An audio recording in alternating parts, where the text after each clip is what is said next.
Katharine Earnhardt, welcome to Listing with Leaders. You are the founder of a company called Mason Lane Art Advisory based in New York City, although you have offices or affiliates around the country, and you're engaged in art advisory services. We first met in our interview with Authority Magazine, and I'm really pleased to have you on the podcast today. I'm so grateful for it all, and thank you so much for having me. Well, in the interview, I learned that, like my career, your career went in different ways. Give us a little bit about your backstory.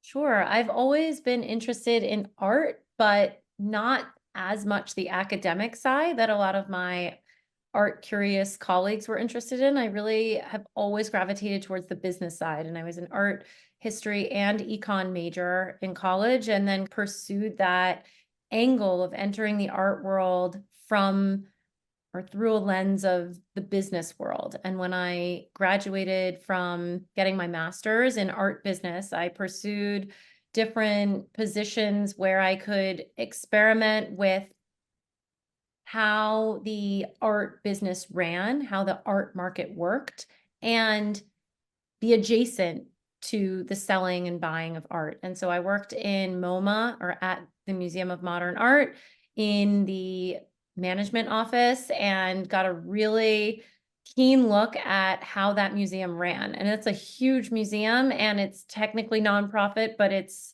a unique model. And I was there during 2008, during a recession when they were going into crisis management mode. And it was such a lesson in how to handle a gigantic arts institution. And I was also a liaison with the board of trustees, who at MoMA are really high-end socialites and financial leaders. And so liaising with them and seeing the institution at this pivotal moment really got me even more interested in how art businesses ran. And that just parlayed into a career step at Christie's, where I was in a little hub called CFAS, and it was very entrepreneurial. We had little oversight from Christie's, but a lot of their financial backing. So it gave me a lot of freedom to figure out our marketing and our messaging and how we were going to get clients and grow this little entrepreneurial area of Christie's. And ultimately, I went over to an art advisory firm where I cultivated more clients and led up their appraisal and advisory practice, mostly for insurance appraisals around the country. And decided in the end to start my own business. I just wanted to buy and sell art and put together all of these different elements that I learned about client cultivation and being adjacent to the art and marketing, which I love, into my own package. There's no playbook for how to be an art advisor. There's no license. You can just really call yourself an art advisor. And some people thought that it was so silly when I first made that move. And I don't really care what they think. I would say the joke's on them, but I don't really care I don't think anyone really is looking back at that moment when I noticed I was being a little bit scrutinized or felt like I was being scrutinized, because I made my own path. It really feels good to have carved a path in a niche that has no rule book, and where I truly built a brand for myself that other people want to be a part of and that I'm proud of 10 years later. Wow. So what exactly is an art advisor? I don't think I'd An heard. art advisor. That's a great question. And I'm about to launch something called Art Advisory School, where I educate people on what this niche market is, because so many people don't know. An art advisor is someone who helps people buy art for their home or office or commercial space. And there are different types. We are an independent art advisor, meaning that I don't represent artists, I don't have my own inventory, and I don't have any contractual relationships with galleries. So I work completely on behalf of my clients and service them objectively in sourcing art from around the world that really speaks to their individual taste and aligns with their art collecting goals. Oh boy, this leads me to so many questions. First of all, this is learning how to listen has got to be critical to what you do. Yes. How did you learn how to listen in a way that makes you effective as an art advisor? I learned how to listen when I was in my mid-20s at Christie's.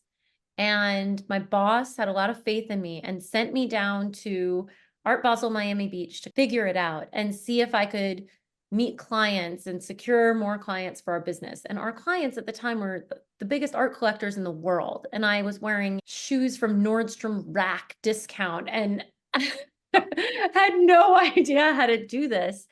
And I learned that in order to secure business, I needed to get people to like me. And in order to get people to like me, I needed to authentically connect with them.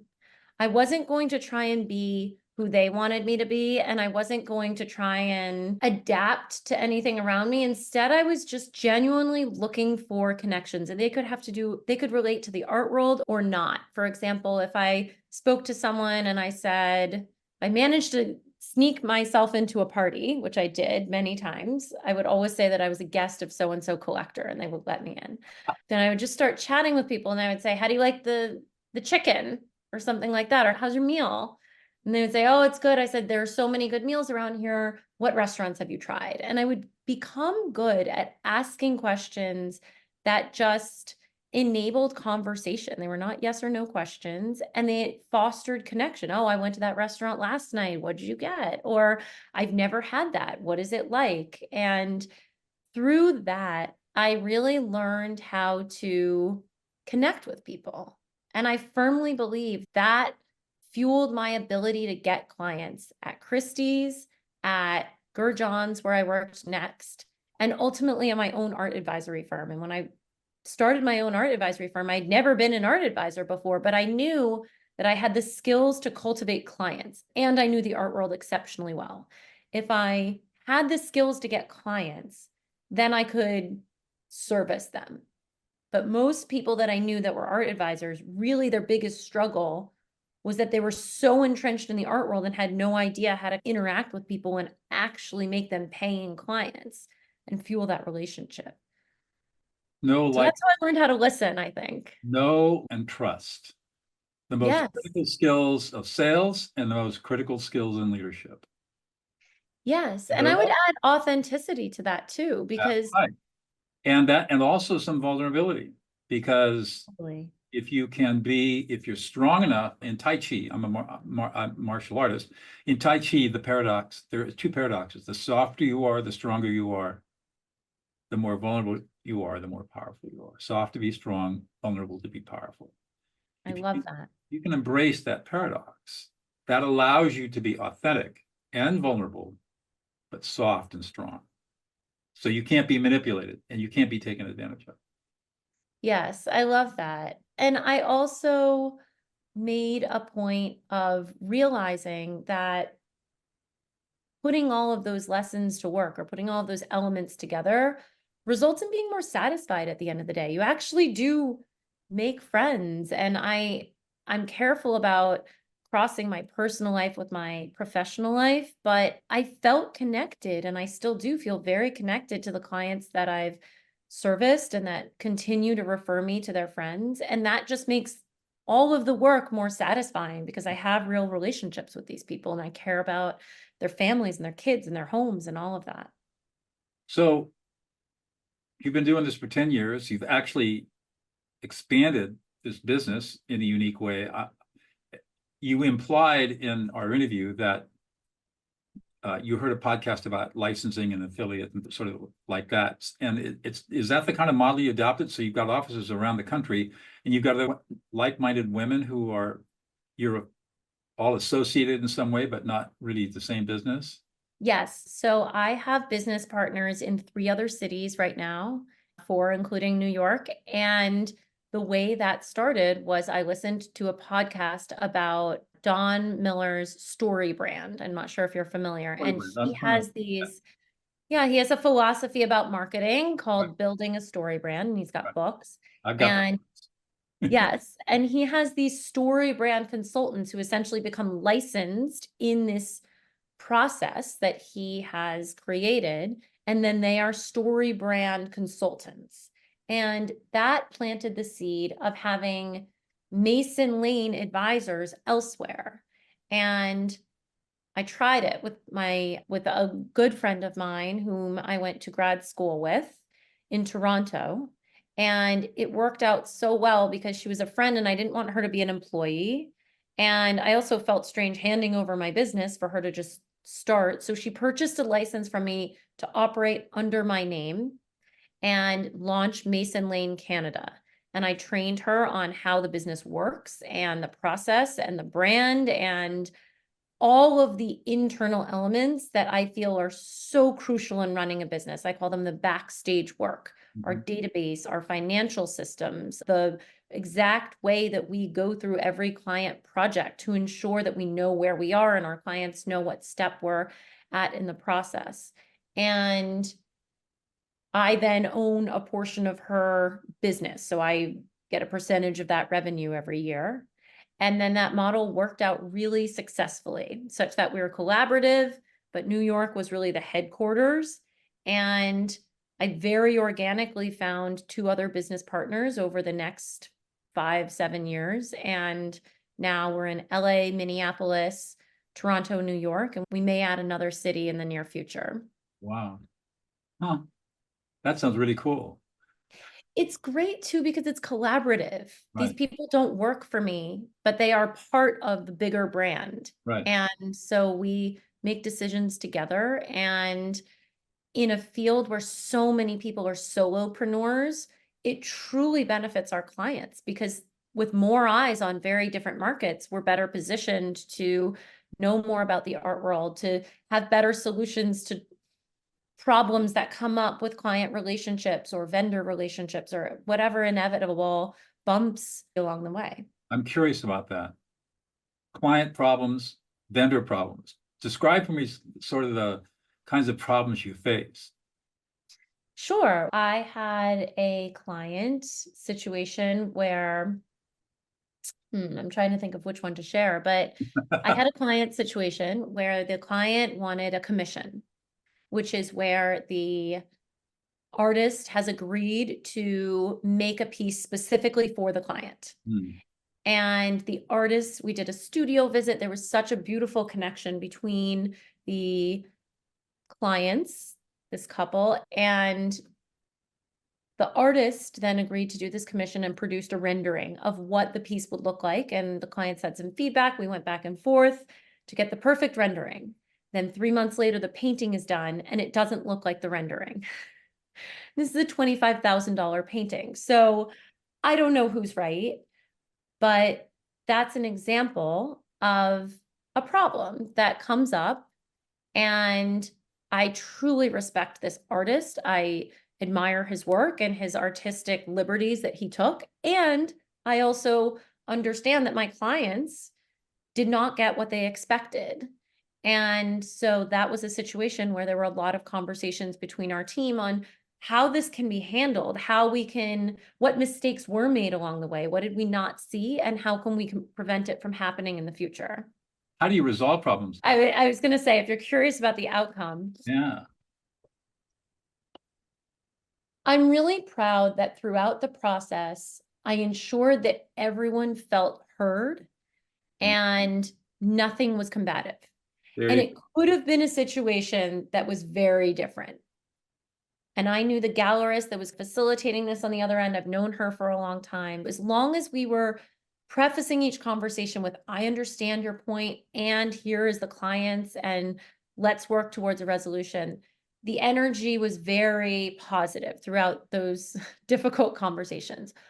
Ultimately, what happened is I bought the painting for slightly less than $25,000.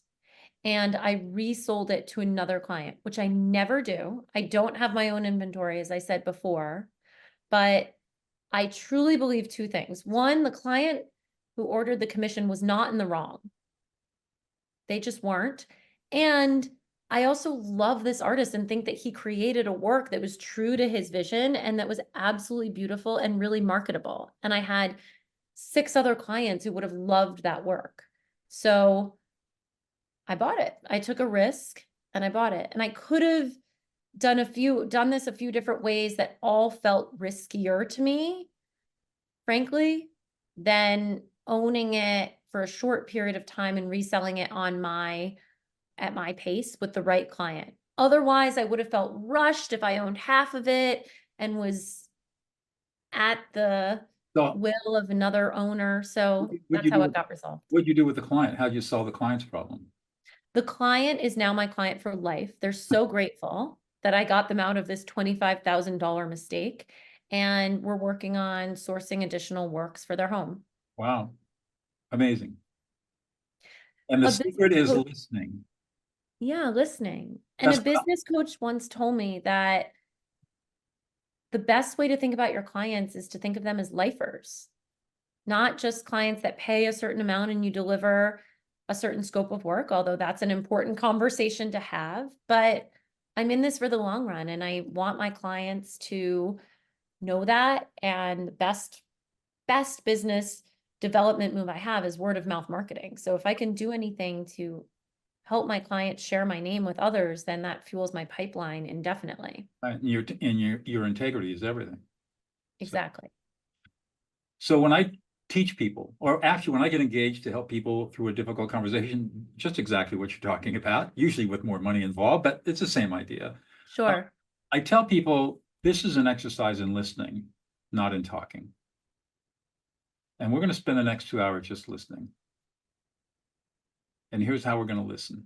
And then I teach them how to listen to emotions rather than to words. And so when you listen to and reflect somebody's feelings, they feel deeply validated and heard, and the conflict just de-escalates like immediately. And that's when you can engage in problem solving or negotiation or whatever it is you need to talk.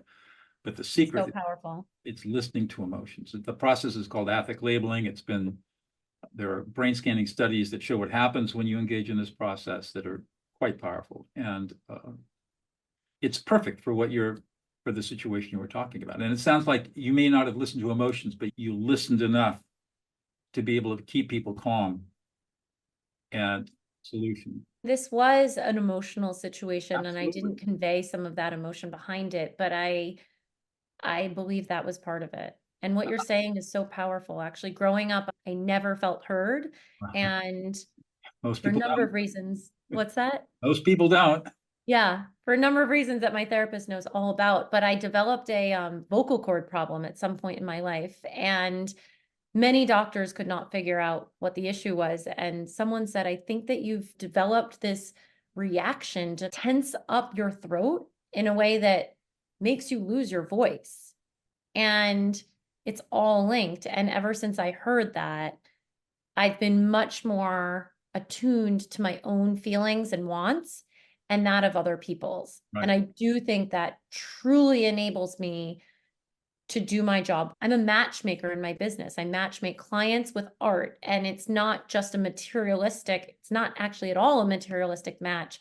It's connecting clients with a part of them that may be difficult to access with an artist's very intimate expression of something that they're feeling, and having these two people who will never otherwise meet probably connect over this inner feeling is what makes an artwork feel interesting and timeless and worth whatever price it is.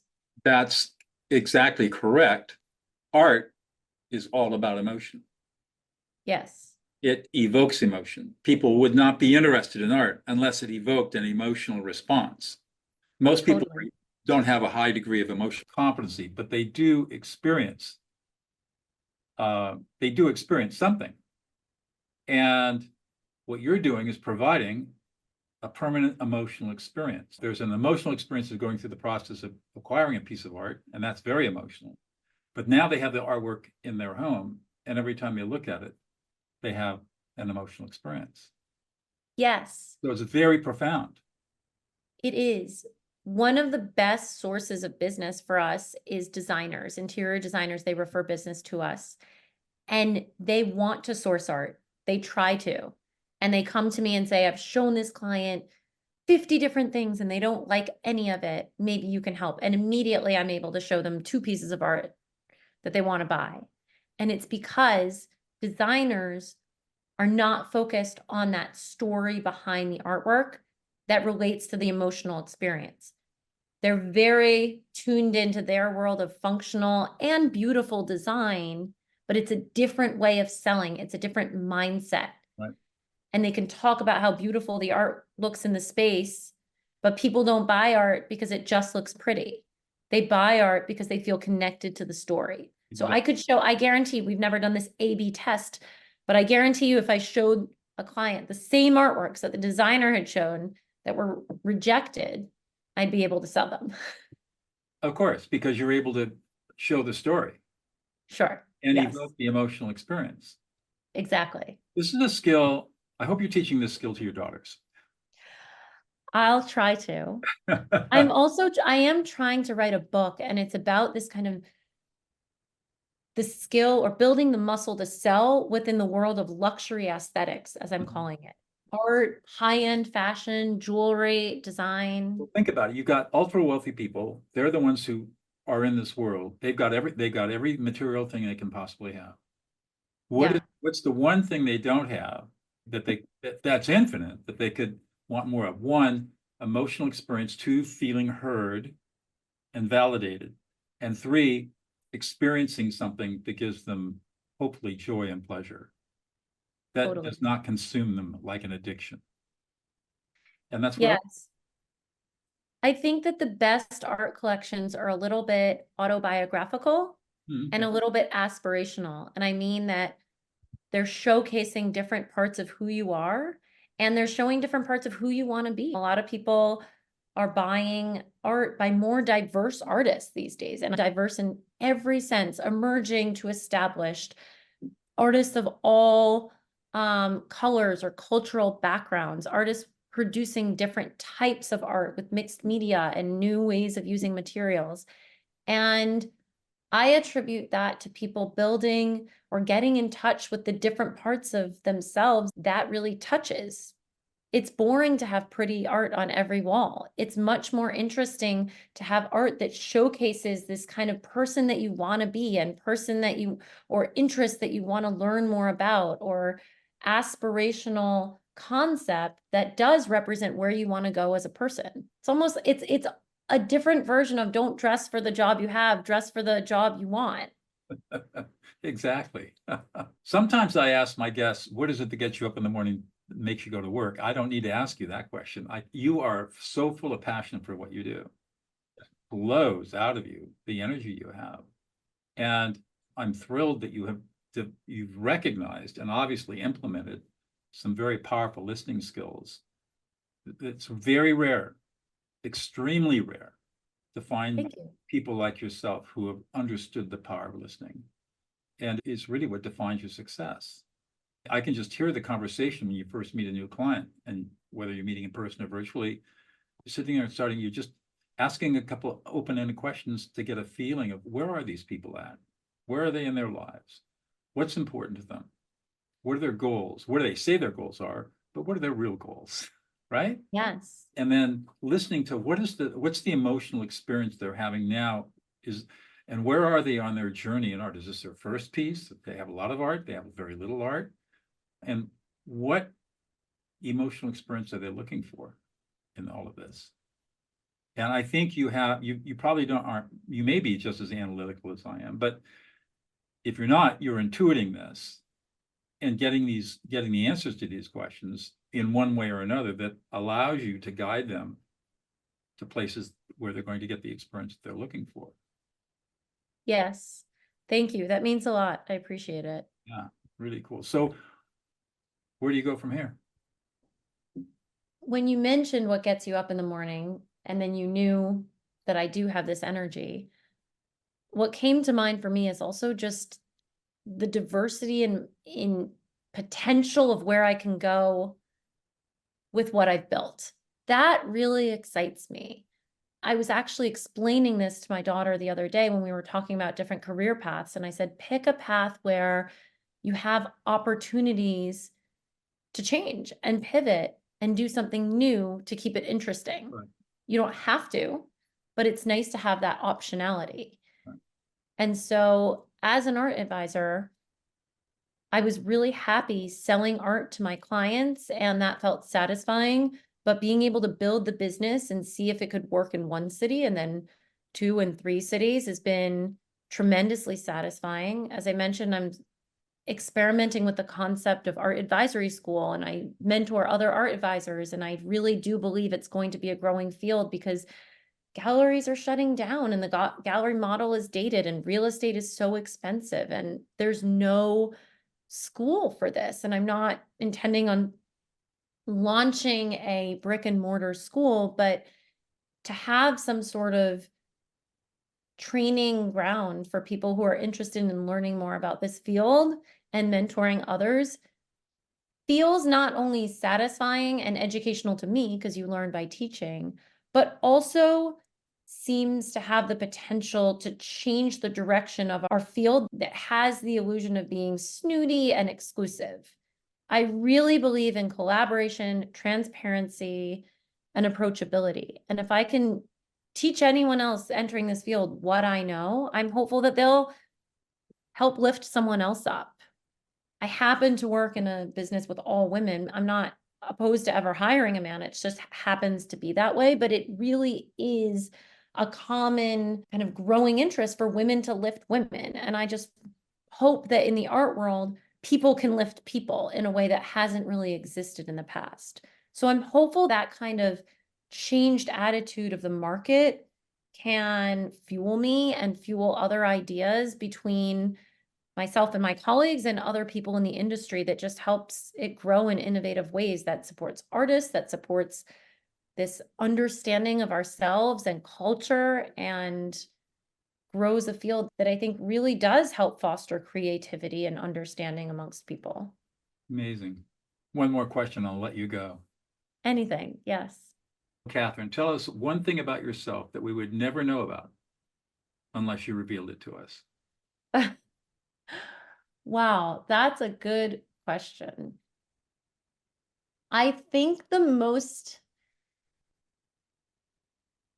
relevant thing that no one knows about me who's listening to this podcast is that 10 years ago, 15 years ago, I was a completely different person. I feel when I'm speaking on this podcast that my ideas are so clear and my passion is really easily conveyed, and I have this inherent energy, and I do feel that way. But years ago, I didn't at all. And it's taken a lot of work to do that. As I said, I literally had a chronic vocal cord issue because I felt like I had no voice. I didn't know what I wanted. I was doing what other people expected of me. And that's caused a lot of regret in my life, which I've transformed into learnings. And so I think that's important to note, that if you're not at the place now where you want to be in your career, you can change. That's right. On plaintiff's exhibit number 1. Yeah, you can change and just take the lessons from whatever experience you're having and channel that into something that's more fulfilling for you. I'll tell you that you have a clarity, an energy, a clear energy. There's a clarity that comes across with you, like a very clear, pure energy that is actually astonishing and very rare. Thank you. Whatever you've done for yourself. I know that in our interview, you talked about your background a little bit, and like many of us, it was not easy.